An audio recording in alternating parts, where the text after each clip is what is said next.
Ananın südü. Ceyranın balası təzəcə anadan olmuşdu. Elə gözəl idi ki, o südəmər balasını meşənin lap dərinliklərində gizlətmiş, yuvasını sıx kolluq arasında elə düzəltmişdi ki, quş da görə bilməzdi. Vəhşi heyvanların xislətindən çox qorxurdu ana ceyran. O, tez-tez meşədəki ətirli otları yeməyə gedirdi ki, balası üçün süd hazırlasın. Hər dəfədə gedəndə çox həyəcanlanırdı. Axı ətraf vəhşi heyvanlarla dolu idi.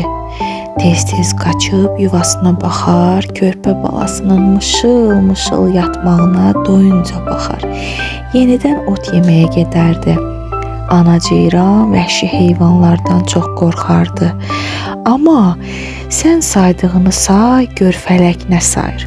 Bir gün ceyran yenə adəti üzrə ot yeməyə getmişdi.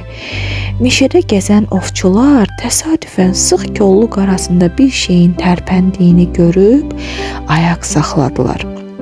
Əvvəl elə bildilər canavardı, ya çaqqaldı. Tüfənglərini tərpənən kolluğuna tuşlayıb irəli getdilər. Ay, nə qəşəng ceyran balasıdır, o bir ovçu dedi. Doğrudan da nə gözəldir. Birinci dəfədir ceyrana rast gəlirəm. Deyilənlər kimi varmış. Bala ceyran qorxa-qorxa ovçulara baxır, pis bir hadisənin baş verəcəyini anlayır və imdad diləyirdi.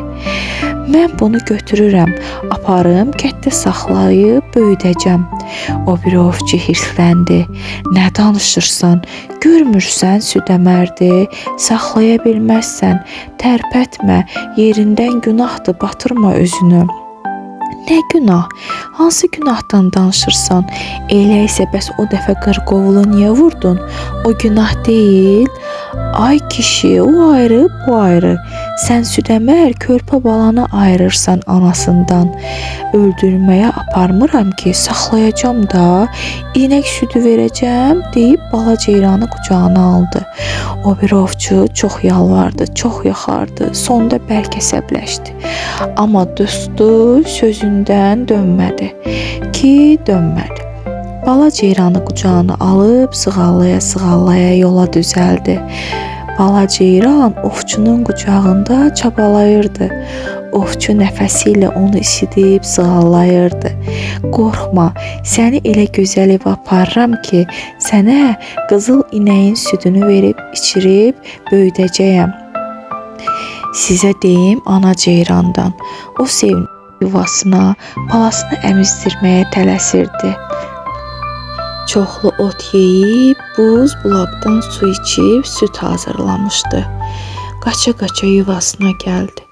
Kolluğu həmişəki kimi başı ilə aralayıb yuvaya girdi. Balasını görməyib duruxdu. Gözlərinə inanmadı. Bir də diqqətlə baxdı. Sonra elə nalə çəkdi ki, səsi yaxınlıqdakı ağacları, otları silkələdi. Bala ceyran isə artıq təzə evinə çatmışdı. Hamı başına yığışıb maraqla ona baxırdı. Ovçunun qoca anası onu necə danlamışdısa, tutduğu əməldən çox peşman olmuşdu. Gecə düşməsəydi bu saat bala ceyranı geriyə öz evinə aparardı. Öz-özünə deyirdi, bircə səhər tez açılsaydı bu peşmanlıqdan canım qurtarardı. Əvvəl əmziyə qızıl inəyin südünü töküb bala ceyranın ağzına tutdular. O əmziyi iyləyib ağzını yana tutdu.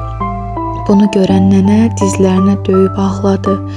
Vay, vay, süd içməsə öləcək. Ay ana, bəsdir də, səhər açılan kimi aparıb yuvasına qoyacam deyib, yenidən əmziyi bala ceyranın ağzına yaxınlaşdırdı.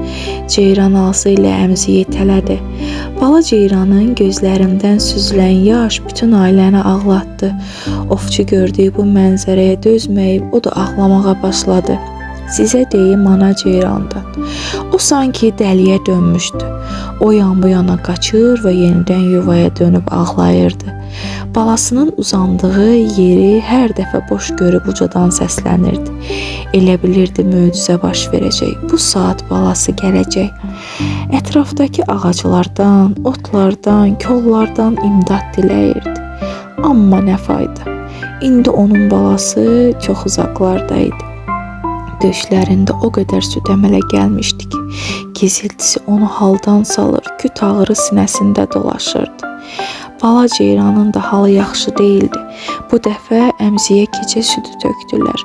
Onun ağzına yaxınlaşdırdılar. Yenə əmziyi itələdi. Kədərli başını yerə qoyub yatdı. Yuxuda anasını gördü. O gözəl meşədə anası da yanında harasa gedirdilər. Birdən ildırım çaxdı. Göy guruldadı. Gözlərini buludların şaqqıltısından açdı bala ceyran. Gördü yuxu imiş. Çox kədərləndi bala ceyran. Artıq səhər açılmışdı. Onlar meşəyə çatmışdılar. Ovçu bala ceyranı sığallaya-sığallaya yuvasına gətirib qoydu. Ana ceyran gözə dəymirdi. Yəqin balasını axtarmaq üçün çox uzaqlara getmişdi. Bala ceyran yuvasında elə xoşbəxt görünürdü ki, sanki uçmağa qanadı yox idi. Ac olsa da baxışları dəyişmiş, gözlərindəki kədər yox olmuşdu. Birazdan ana ceyran çox kədərli halda yuvaya gəldi. Balasını gördü, lakin gözlərinə inanmadı. Duruxub qalmışdı. Elə bilirdi ki, yuxu görür, lakin bu yuxu değildi. Cəld balasının üstünə atılıb onu avşuna aldı. Sevinə-sevinə yaladı. Sonra döşlərini balasının ağzına yaxınlaşdırdı. Bala ceyran dünəndən ac idi. O tələsə-tələsə süd əmməyə başladı. Ovçu isə peşman-peşman kəndə qayıdırdı. Xeyli yüngülləşmiş, dağ boyda yükdən azad olmuşdu. O yol gedə-gedə düşünürdü. Ana südünü heç nə əvəz edə bilməz. Ana südündəki hikmətə heyran qalmışdı. Ovçu çox sevinirdi. Həm də düşünürdü ki, tutaq ki, bala ceyranı keçi südünü içdi. Ax, onun mədəsi keçi südünə uyğun deyil.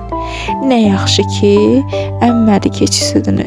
Yoxsa qarnı pozulardı, xəstələnib ölə bilərdi. Düşünürdü ki, bala ceyran ölsəydi, özünü heç vaxt bağışlamayacaqdı.